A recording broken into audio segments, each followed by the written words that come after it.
RK நகர் தொகுதியில் திமுக வேட்பாளரும் தீபா பேரவை வேட்பாளரும் மனு தாக்கல் செய்ய முடிவு செஞ்ச நேரத்தில் அதிமுக வேட்பாளர்கள் 2 பேரும் இரட்டை இலை சின்னத்துக்காக டெல்லிக்கு படையெடுத்து போயிருக்காங்களாம்.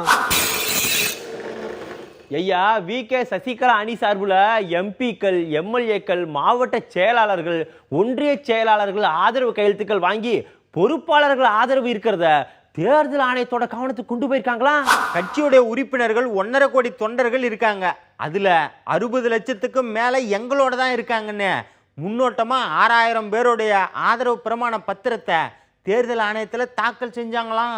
ஐயா நேரடியா நடக்கும் விசாரணையில இரட்டை இலை சின்னம் ஓபிஎஸ் அணிக்கு கிடைக்கிறதுக்கான வாய்ப்புகள் குறைவாத்தான் இருக்குதான். அப்படி எதுவும் நடந்தா சின்னத்தை முடக்க கோரிக்கை வைப்பாங்களா? சசிகலா அணியும் சின்னத்தை விடக்கூடாதுன்னு முடிவோட இருக்காங்களாம். இதெல்லாம் நாங்களாவா சொல்லுதோம், வெளியில பேசிக்கிட்டுதாங்க ஐயா.